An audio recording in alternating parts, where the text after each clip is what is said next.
Today we'll talk about the lost landscape of neural networks. Here's a brief introduction. Neural networks have achieved a great success in a lot of applications, image classification, Go, protein folding, self-driving, and so on. Now, it's really important, but the reason we want to understand deep learning, especially, I think there are many mathematicians here, the reason is not just because it's useful for AI or something. And I think deep learning is a universal computation tool. So it has applications beyond computer vision, for example, AI for science or whatever, communication networks or whatever. So if you go beyond the computer vision or NLP, then the following question is not that straightforward. Is deep learning easy to use? Now, some people may argue it's easy, but some people may say it's hard because if open source neural network fails, you don't know how to tune it. So I've talked to many people in different fields, like McDonald's scientists or like physics PhD. They want to use neural networks and they find it's very difficult to use it. So it was considered black magic for decades, and there was rumor before that only a few labs can train a deep neural network. Nowadays, we have much better understanding. Now we provide a brief discussion of the overall framework, and then talk about my contribution to this direction. Now, let's start from the theoretic framework of machine learning. We can view it as decomposing into three sub areas, roughly speaking: representation, optimization, and generalization. Now, I will focus on only the optimization part today. Representation is related to approximation theory. Generalization is more of statistical learning theory. Now, based on this decomposition, we can decompose the so-called test error, which is the ultimate metric of interest, into three parts: representation error, optimization error, and generalization gap. In machine learning, people often call the first two together as training error, but this is a bit too rough. And I think to better understand the deep learning training, we have to further decompose it into representation and optimization error. Now, let me give a quick overview of the key ingredients of deep learning success. Nowadays, people believe that deep and convolution are good for representation, and GPU, initialization, atom, and so on. These are contributors to optimization. And there are many possible factors for generalization. This is also a big topic. Nowadays, one thing for sure is that if you use a large data set, that definitely helps generalization. But there are also other arguments like implicit regularization or something. But implicit regularization just says that there's something else beyond the current generalization framework. There's something related to algorithm. Anyhow, it's related to optimization, but not the focus today. We'll only focus on optimization part. Now, I have written a survey on these topics. Now, to understand optimization error, let's do a further decomposition. It can be roughly divided in two parts. One is the not yet converged error, meaning that the algorithm is still running, and but for some reason, like the problem size is too large, or you don't use a good step size, well, whatever reason, that you do not converge the local minimum within a finite time. So you can see there are two lines, and there's a gap between these two lines. That's the error incurred because of the insufficient training time or not fast algorithm. Now, there's another fundamental, in some sense, more fundamental issue is the difference between the local minimum and the global minimum. And this occurs if you're, for example, if you're solving a non-convex problem, there's no guarantee that you can get a global minimum. Even if you have infinite training time for gradient descent, you may still get a local minimum. So there's an additional error. So optimization error consists of these two parts. So roughly speaking, we can decompose it into two parts. One called convergence. One is called landscape. Well, to be precise, they both together contribute to convergence to global minima. So the first part should be called convergence to local minimum, and second should be called the relation between local and global minimum. But for simplicity, I call them convergence landscape. And the reason is the first part is more related to algorithm, and the second part is more related to geometry or the formulation. So using different algorithm will help, but not too much. So so that's why we don't call it convergence, because it might be misleading and make people think that different algorithms can make it work. For convergence or faster convergence to local minimum, these factors contribute to it. And some deep learning specific tricks like initialization or normalization will contribute to both. And there are a number of factors contributing to landscape, but today we'll focus on one thing, the white, or some people call it overparameterization, but I often just call it white. I will only talk about wide neural network. I'm supposed to, well, if I have more time, I'll talk about Adam, but then let me just talk about wide neural network. This is based on four recent works. And for convergence, I don't have time to talk about this, but this is another area I've been working on. So today's focus is on the following question: is the benefit of width on optimization? Now let's go back a few decades. Any question? I think just the new people join. Okay. So optimization is not something new. Actually, this issue exists for maybe 50 years, since one of the founding fathers of AI, Marvin Minsky, he had a very famous book, Perceptrons, originally published in 96 or 70s, I think. But in the second version, they wrote the following sentence. This is basically says that they criticize other people or other supporters of neural networks, criticizing them as ignoring the issue of getting trapped in local minima. Or in other words, they think getting trapped in local minima is one big issue. Now, what does it mean? Well, when you have a non-convex problem, then it's possible that gradient descent, or whatever local search algorithm, including gradient descent, will get trapped in the local minima. So and that's why back in 1980s and 1990s, besides the universal approximation theory, most people in optimization for deep learning have been working on understanding local minima. Things have changed a little bit in recent maybe 10 or 20 years. People have switched to convergence analysis, but understanding local minima landscape has been a major question for at least 4 decades now. There are maybe at least not thousands, but at least hundreds of papers on local minima in 1980s, 90s. Now, why do people argue about this? Well, the reason is this is just worst case figure. Of course, you can find an example that local minima is a big issue, but there are also examples that local minima is not an issue. Okay, left-hand side, non-convex is hard, but right-hand side, non-convex is not hard because local minima are pretty close to global minima. Mathematically speaking, neural network is not a generic non-convex problem. It's only a very tiny portion of the whole possible set of non-convex problems. So then the question is neural network optimization on the easy side or the other side? Or it's definitely somewhere in between, but which side is it close to? This is unclear, so that's why one understand it. And people thought, actually people have a huge debate in 1980s. I've seen papers supporting one side and then another papers criticizing the previous paper saying the argument is problematic and so on, back and forth for multiple rounds. But nowadays, most people tend to the right-hand side, the easy case. And of course, that's because practitioners have successfully tuned deep learning, deep neural networks to good performance. So people tend to believe that is closer to the easy side. But it's just that people didn't know exactly why. But people know the answer thanks to the practitioners. Now, of course, there's some difference between the modern neural networks and the old neural networks. I mean, it's probably hard to say, it's probably impossible to claim that every neural network is easy. Okay, that's too bold. But at least people believe that under some minor assumptions on neural networks, it should be easy. Now, one of the key assumptions people believe is overparameterization, or I think more precise should be called deep and wide.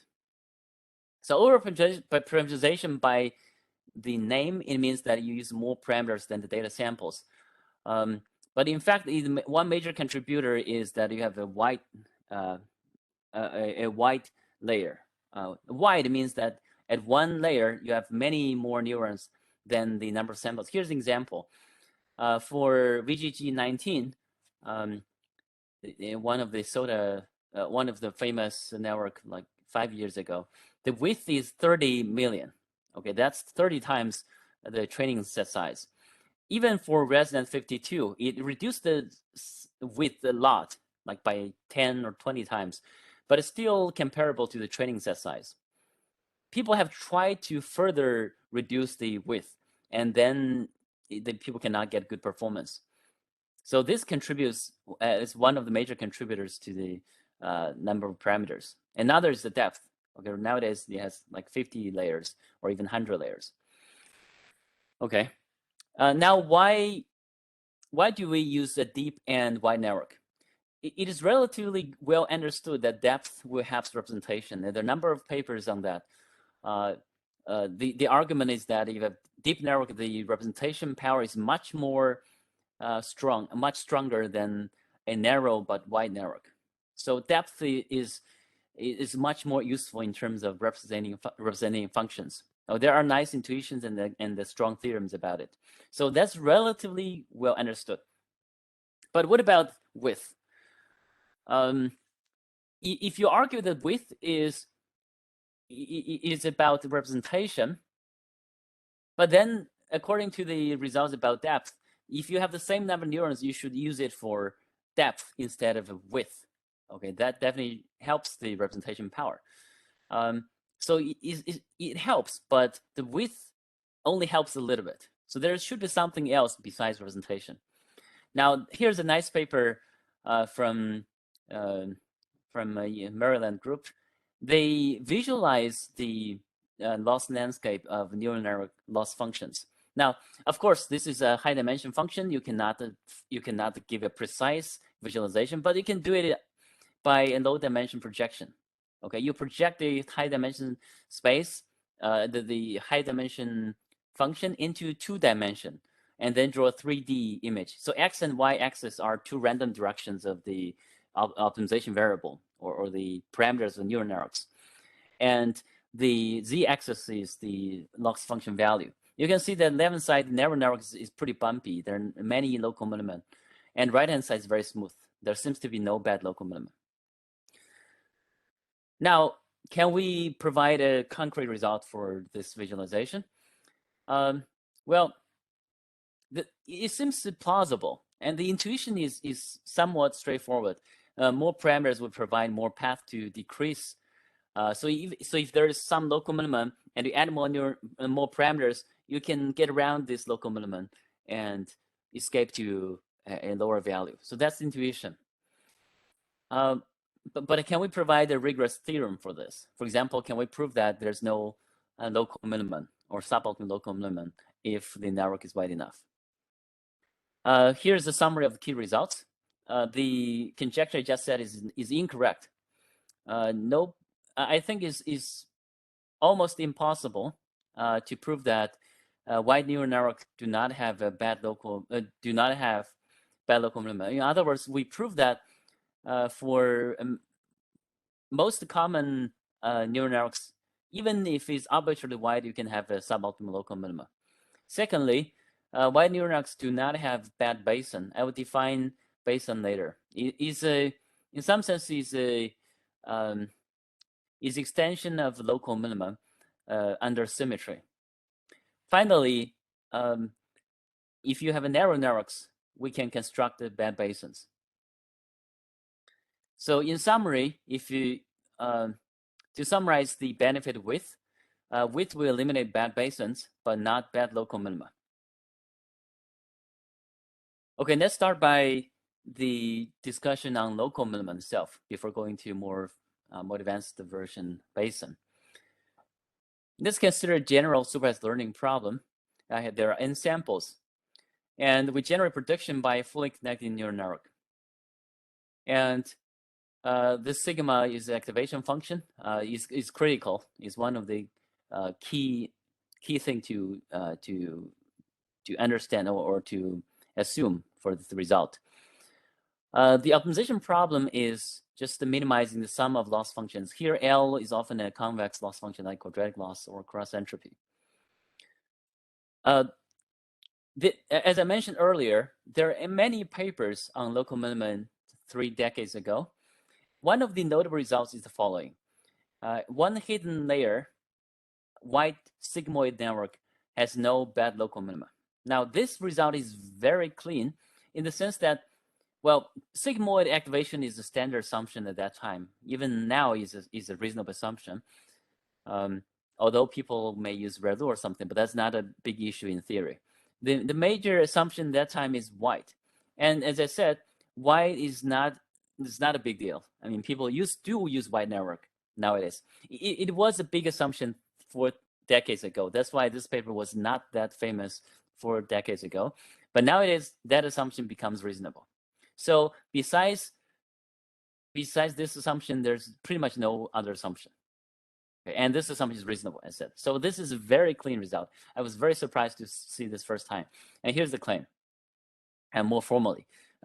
This is basically the objective function I wrote in the previous slide, but adapted to 2-layer network. And they prove that every local minimum of this problem is a global minimum. Now, for quite some time, I was thinking, can we extend this to deep neural network?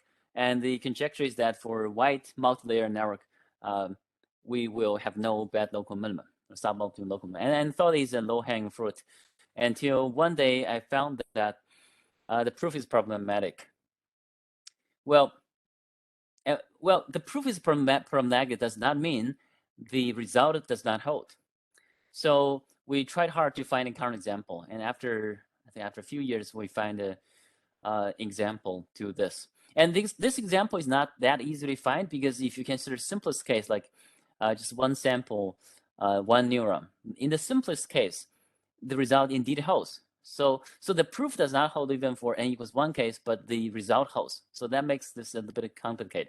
But for mn greater than or equal to 3, there are almost always counterexamples. Now here are the assumptions. We assume that the input dimension D is roughly in the order of root n. For example, in image classification, D is like 10,000. Then n is like in order of millions. So it's not exactly, does not exactly hold, but it's roughly in this order. And the second assumption is the activation function is a standard smooth activation, including sigmoid, 10H, swish, and GALU. Swish and GALU are 2 recent popular activation functions that can replace ReLU. So here is the first theorem. Under these 2 assumptions, there exists output y such that problem 1 has suboptimal local minima. Okay. I didn't say about the input data. Okay, the input data is for, I think it's for any input data, and there exists output y such that there's no suboptimal local minima. And you may ask, what about ReLU activation? For general piecewise linear activation, including ReLU and liquid ReLU, we have a similar result. But we didn't mention it here because constructing suboptimal local minimum for ReLU is, in some sense, is much easier than smooth activation.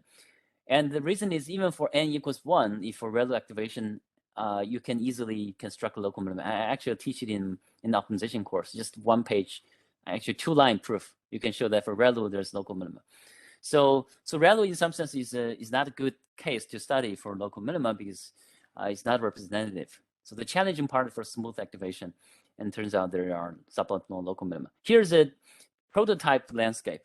If you add a nonlinear activation, then you will get landscape like this. Okay, it's different from what we saw in the 1-dimension case. Okay, it's not very easy to tell this is a good or bad landscape at the beginning. In fact, we'll discuss later, is not the best in landscape, but is also not too bad. Okay, local minima is here, is on the bottom of the value. Now, let me give talk about the context. Our paper is not the first one to give a bad local minimum. And as I said, in 1980s and 90s, there are many other papers. But I want to argue that this our result is the first counterexample to the famous result. So when constructing counterexample, you have to make it strong enough, because otherwise you can easily modify the problem a little bit to eliminate this local minima. Okay, that's why that's what happened in 1980s. People have a battle between existence and non-existence. So the counterexample, I think the counterexample should be strong enough to match the positive results, like this paper. And previous, I have one paper before this Liang paper, ICML paper. We have constructed local minima, but it has restrictions that the data are fixed. And for in that paper, the data are generic, okay, from a probability 1 distribution. So in that sense, the fixed data counterexample is a bit too weak. There are many other counterexamples. They're restricted in many other senses. For example, their width is very small, or their activation is for non-smooth activation, which construction is relatively easy, or they consider fixed data set or Gaussian data. Now, we are pretty strong in the sense that we allow any width. So only 3 papers allow any width, and we allow generic nonlinear activation. We don't have a very strong assumption, and we allow generic input. So this is the strongest counterexample so far for the existing bad local minima. I wasn't fully convinced by those papers that local minima will exist, but after this construction, I'm quite convinced. There's no way if you're there's no way if you restrict to the original formulation without further modification. Okay. This is as I said, this is probably this is the first direct counterexample. Now, the counterexample is not about bad thing. I mean, it's actually pointing towards the future directions to remove it. I will talk about 2 or 3 restrictions. First, we allow some freedom in picking output y. So that means if you allow label smoothing, one of the very popular tricks in practice, which is about perturbing the labels. Instead of using 0, 1, people in practice may use 0.6 or 0.8. And that is proven to be useful. Now, for that kind of a trick, our result do not cover. So it is possible to get around local minimum. Second, we assume generic input x. In practice, you may argue whether generic input is good or not. I mean, on one hand, from mathematics sense, generic input is about like probability 1 input. But on the other hand, you can argue the data, like images, are coming from a 0 measure data set, like from a manifold or something. So, but generic input is one of these weakest assumptions so far in the whole field about the data distributions. But I'm just saying that it is the strongest so far. Doesn't mean it's the strongest for our final purpose. And many people argue that to fully understand deep learning, you should understand the data. We had a paper previously about this. With stronger assumption, you can remove it. But this is, again, an open question to make it fully practical.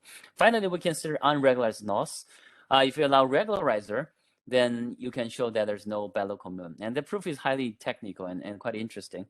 But anyhow, due to time reason, I will not talk about it. Oh, I'll talk about the intuition for this a little bit. Okay, overall, we can, I think as a rough message or a summary of all the results, I think we can say that bad local minimum exist. Okay, if you don't want a rigorous result, just if you just want a binary answer, whether it exists or not, I would say it exists, at least for unregularized loss. Now, we argue that the width does not eliminate local minimum. Then what's the benefit of the width at all? There should be some benefit, and we have seen the visualization at the beginning, so there should be some benefit. Then what exactly is the benefit? Now let's revisit the counterexample. Is it really bad? If you carefully play with this different initial point and the different algorithms, you may notice that it's not very easy to get stuck at this local minima. Okay, you can. There's some cases, but after if you add some noise, it's easy to escape this local minima. So in some sense, this local minima is not a very strong attractor. Okay. So actually, this brings up an interesting question. Why do we care about local minimum at the beginning when we talk about the landscape? Well, in fact, we're interested because of these algorithms, because local minima, we believe that local minima are attractors of gradient descent or local search algorithms. So that's something we proved in standard optimization, but this is not exactly true. Okay. In fact, the notion of attractor comes from dynamic system or from control theory.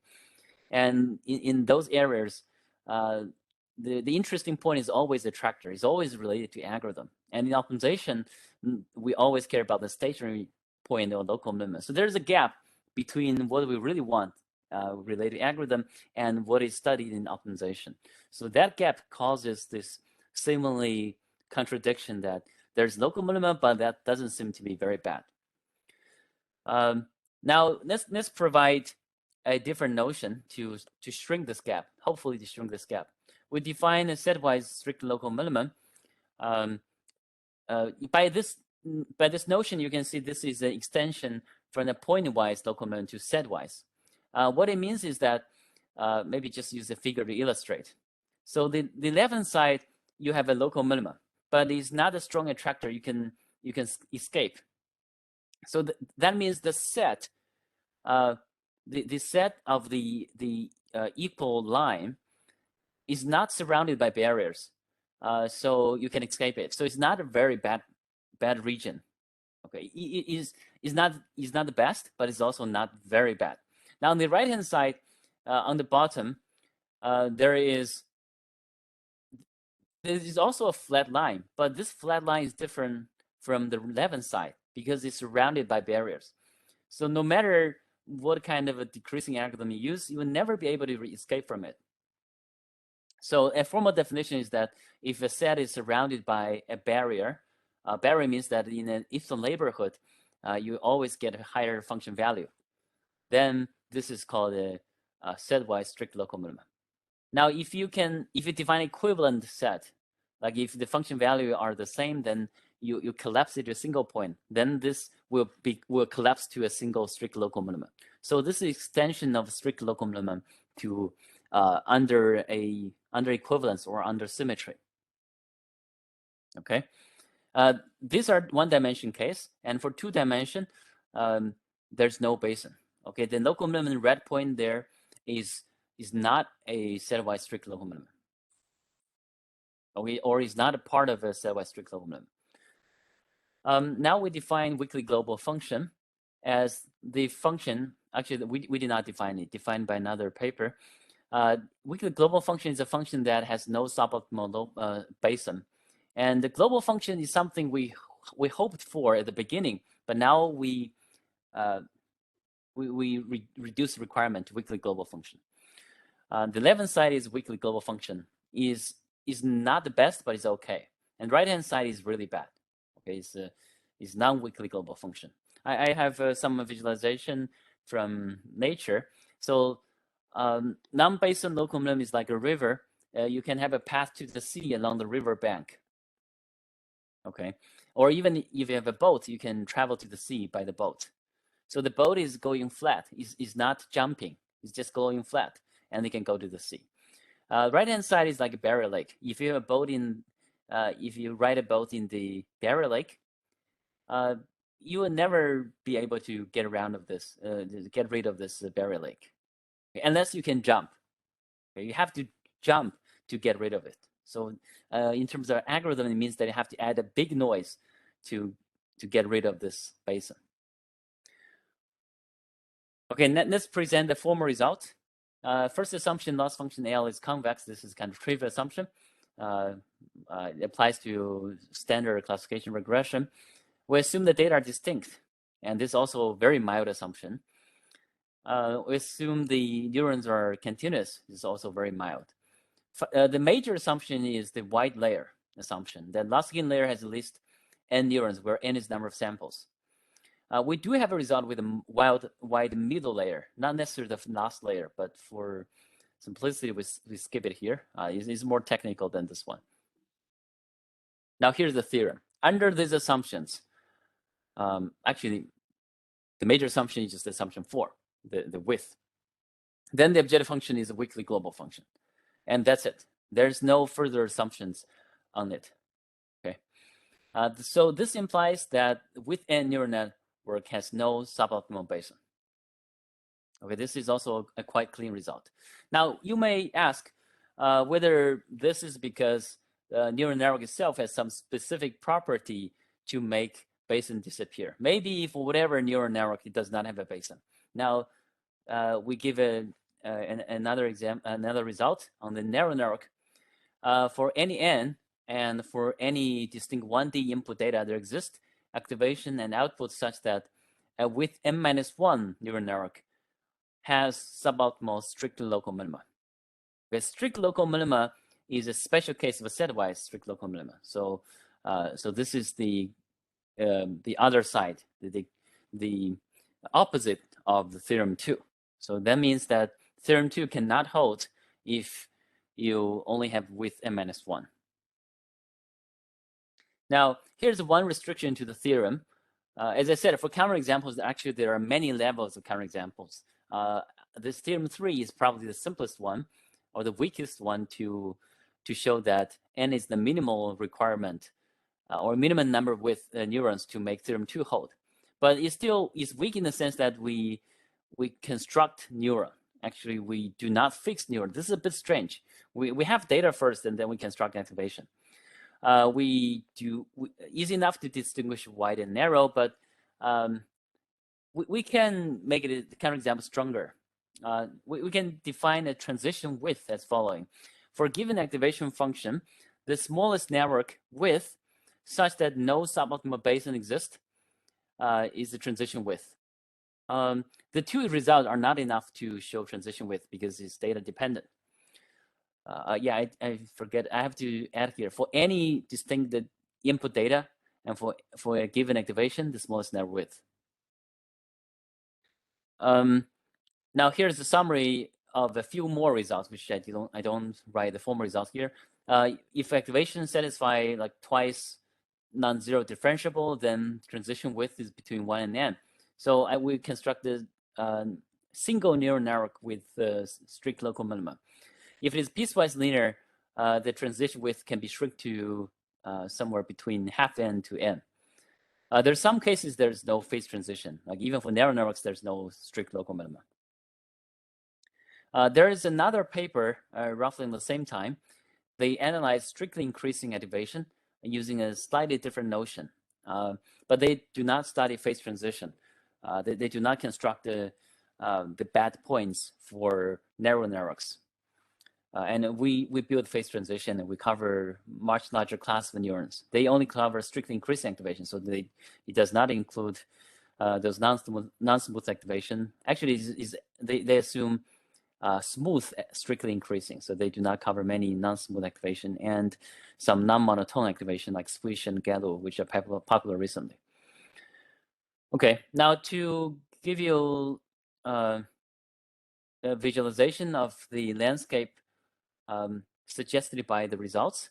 The left-hand side is a typical wide neural network landscape. The right-hand side is a typical strict narrow network landscape with strict local minima. On the left-hand side, if you run gradient descent, it's very likely to go to local minimum, and right-hand side, go to global minimum. Right-hand side, you can get stuck at some basin. Okay. It's easier to avoid some local minimum. Like there are local minimum there, but it's hard to avoid truly bad local minimum. Okay. Now let's talk about a few implications of the results. Actually, 3 implications. 2 are theoretical and 1 are empirical. Now, the first implication of a theory is to help understand why small networks are hard to train.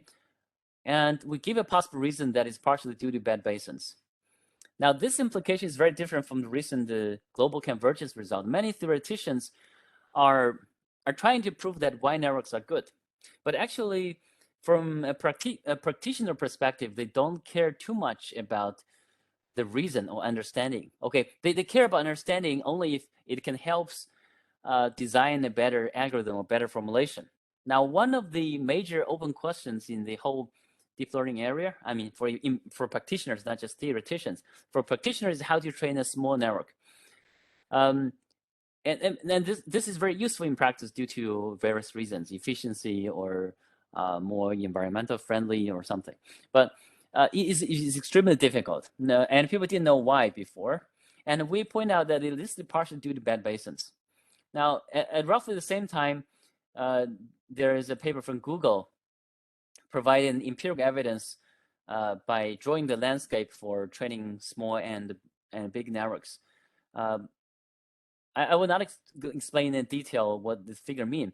I just show you these two differences, the difference between these two figures. Left-hand side is for narrow network training. You can see there's a bump.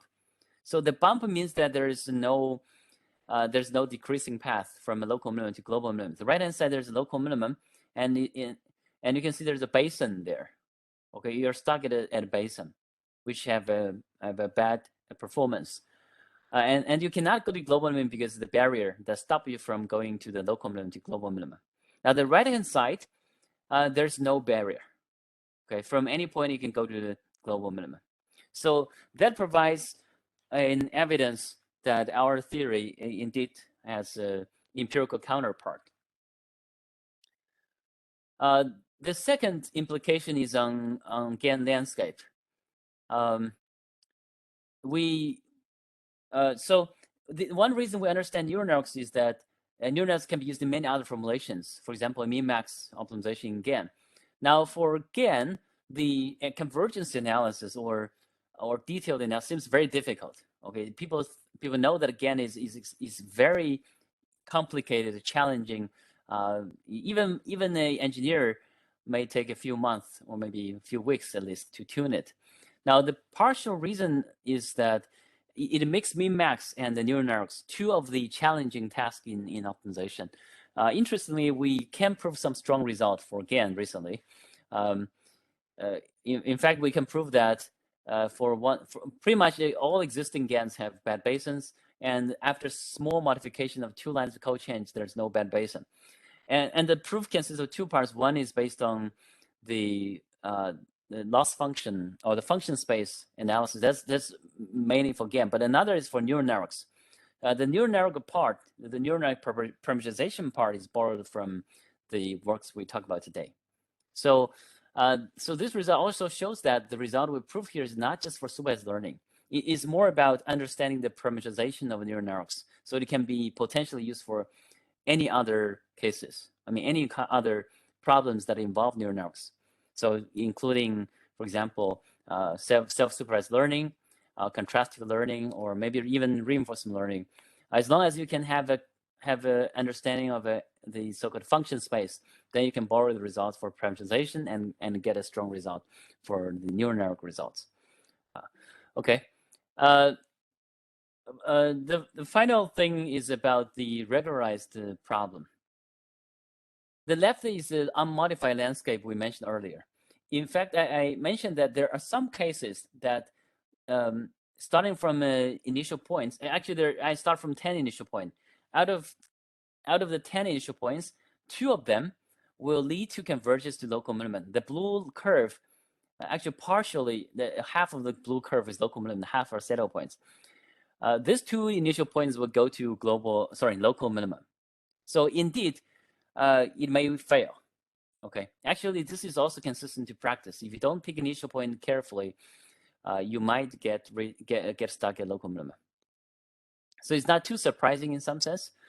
On the other hand,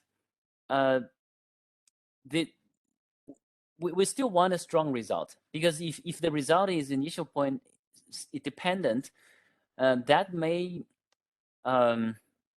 not be very desirable in practice. In practice, the initial point may be different from the one you studied in the theoretical initial point may be different from the practical initial point.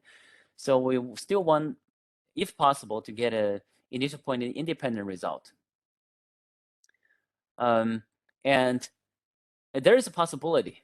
Okay. In fact, intuitively, if you tilt the landscape a little bit, as I said, these local minima are very unstable, so they can disappear. In fact, for this specific example, all the local minima disappear. The blue points, the blue line, which are flat lines, become a curve of of only one saddle point at the bottom. So all other points become non-stationary point. So that's possible, but how to make it rigorous? By the way, so this is possible only if you have no basin. If you have a basin tilting the landscape, the basin will still be there. Or you have to tilt a lot to eliminate it. Now here you only need to tilt epsilon to get rid of it. So this is a much this is a more desirable result if you only tilt by epsilon amount or arbitrary small amount. A pleasant surprise is that for one hidden layer ReQU and ReLU network, we can prove there is no BET or no suboptimal local minimum rigorously. This appears in 2 papers. One is still under review. And this is using very different tool. Actually, it's analyzing system of polynomial equations or system of analytic equations. Borrow some idea from algebraic geometry, not exactly optimization analysis. So together it says that width plus regularization can eliminate local minimum. But I didn't highlight this too much because for now we only analyze 2 activations. So this is much weaker, in some sense, much weaker result than the previous results. Previous results are very universal, apply to a majority of existing neurons, or pretty much all existing neurons. There are some results that can be. Here is only just 1 or 2 activations.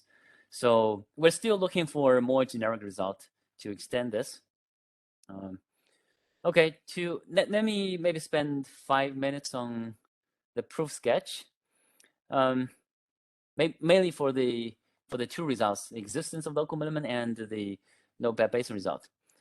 So how to construct the local minimum? The idea is we want to find a neighborhood such that any perturbation in this neighborhood cannot decrease the loss. If so, then by definition is a local minimum. Okay, that suffices to show.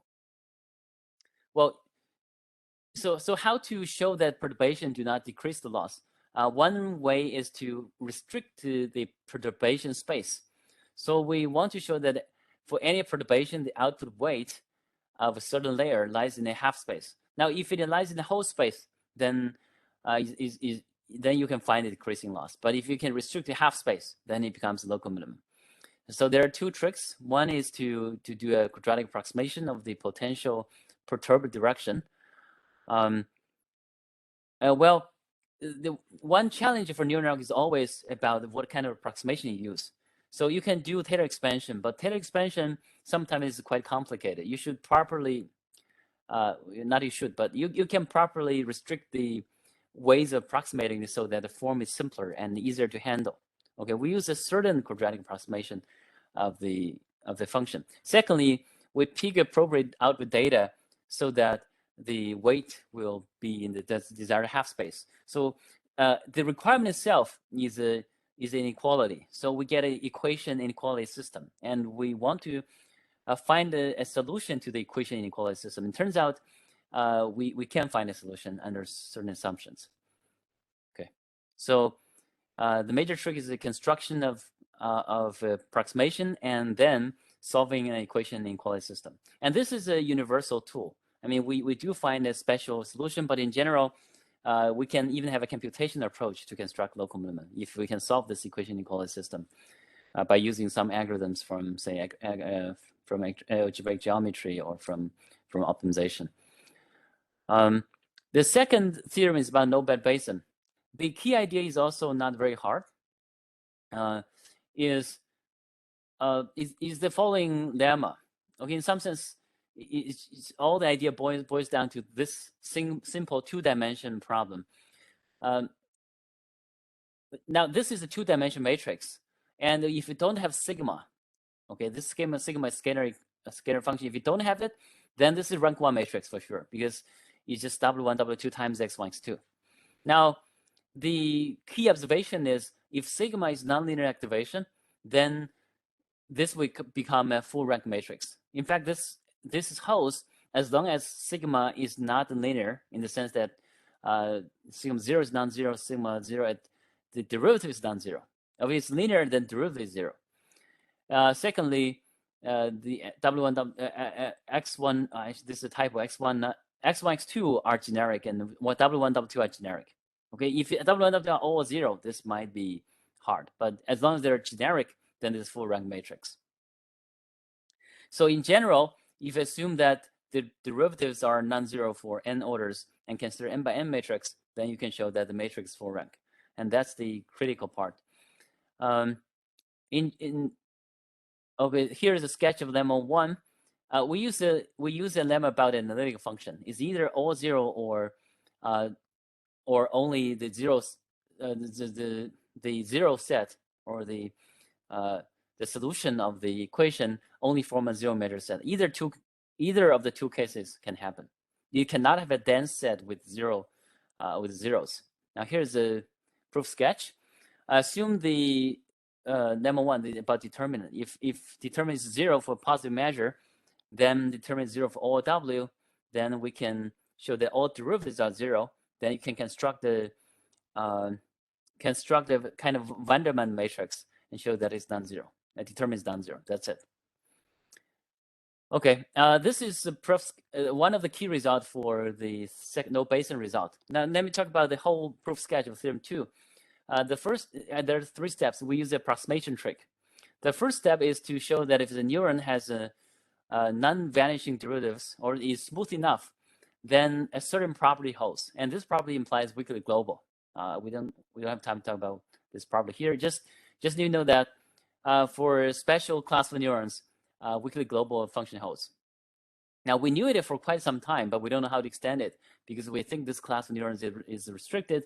Later we realized that these activation functions form a dense subset of all continuous functions. Okay, this is not hard to prove. The third step is a property about the set of weakly global functions. Now the set of weakly global functions is closed in the sense that if you have a series of weakly global functions that converge to a weakly global function, then the converged function is also weakly global. Now this closest only holds for weakly global function. It does not hold for global functions. Okay, it only holds for no basin result, but is enough for our result. The theorem 2 holds, and this is borrowed from one of the early paper, but we extended a little bit to our setting. Now here's the proof sketch. We first prove this result holds for special activation, and then we show that this is dense set. Okay, this order is a bit messed up. Okay, we first prove the first column. Special activation have a probability PT, and then we prove this activation function converts to any continuous function. Finally, we prove that there's a convergence, or there's closest property of this set. Okay. To summarize today's talk, we talk about a supervised learning problem, and we assume there are n data points and the last skin layer has m neurons. And our result is about the basin relation between m and m. If m is at least n, then bad local minima exists. If m is at least n, then no bad basin. In other words, width implies no basin. Finally, bad basin can exist for narrow networks. Together, the message is width alone eliminates bad basin, but not bad local minima. If a related message is width plus regularization can eliminate bad local minimum in ReLU-net. We hope that this holds for any neural network, but for now, this is only true for ReLU or maybe ReQU network. It's only very limited set of activation functions. Okay, finally, let me talk about the few challenges moving forward.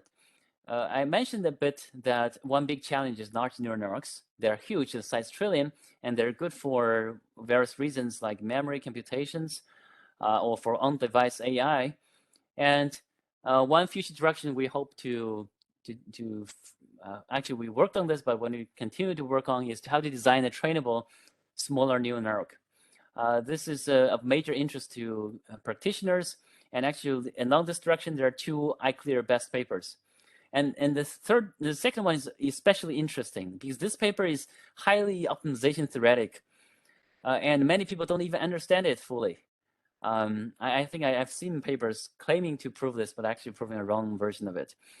But and it's also not practical in some. It's not practical at all in some sense, but it still won the best paper, and that shows how important this problem is. Even if you can solve this problem halfway, just get a best paper on this field. And I have a recent paper on trainability of with small width neural network, recently published, but it's still far from resolving the issues in practice. I think, roughly speaking, we know the reason is partially due to the basin, but we don't know a good tool to eliminate basin when it's for narrow network.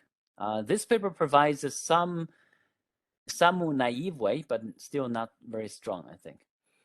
Now, another future direction is from theoretical side, can we fully prove a non-local convergence analysis of gradient descent? The existing results, I haven't talked about the whole field so far, but now it's time to briefly talk about the area. There's a huge buzz around the so-called neural intention kernel, or the so-called lazy training. But it's essentially local analysis from optimization perspective. It's just doing analysis around the global minima in some sense. They don't say it in that way, but it's essentially local analysis. And actually, lazy training, the name lazy training by a few machine learning researchers, this name actually characterizes math nature's local analysis. Okay, lazy training is not easy to see. What is the essence from math? I think from a math perspective, it's just local analysis. Local analysis is good, is easy in some sense, easier, but it doesn't match practice. In practice, the algorithm will travel much far away than what the local analysis can capture. There are some cases like simple data, like linear separable data or Gaussian data, you can prove strong result. But so far, there's no truly global analysis, global convergence analysis for reasonable neural network. Now here's a table. I worked on matrix completion before. There's an evolution of results over the years. I started by doing local analysis for matrix factorization, and later people extended to a global landscape. And very recently, I think only last year, there is a paper on non-local analysis of gradient descent for matrix factorization. Okay, many people claim this is solved, but actually it's not. It's only solved, not fully solved. And actually, there's some good progress in recent years. Interestingly, people have I've been working on the global landscape. So after that, I feel like global landscape is a better way of doing. But interestingly, people have been going back to the local analysis for neural networks, partially because it's easier and the results seem stronger due to the convergence. All the neural intention kernel papers are pretty much about local analysis. And our result we talk about today is about global landscape. And one of the recent papers is about non-local analysis of a certain algorithm. Okay, instead of analyzing gradient descent, let's analyze certain algorithm first. This is maybe this is only work. Maybe there are one or two other works. Very few works on non-local analysis. For truly non-local analysis of gradient descent, I don't know of any for general nonlinear networks so far. Still a big open question.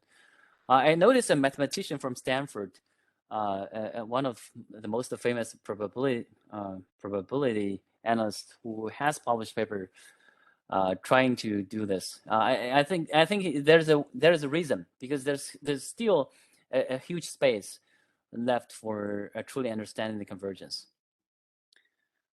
Future direction of GAN, let's skip that. Okay, here are the summary of the references. There are two major surveys. One is the one on the global, all the optimization, and one is just on the geometry part. The works I talked about today is mainly about the first reference. But if you want to understand something more about it, like the convergence analysis or the normalization trick and so on, I have a more advanced or longer review. Major results are from these 4 or 5 papers. That's it. Thanks everyone for listening.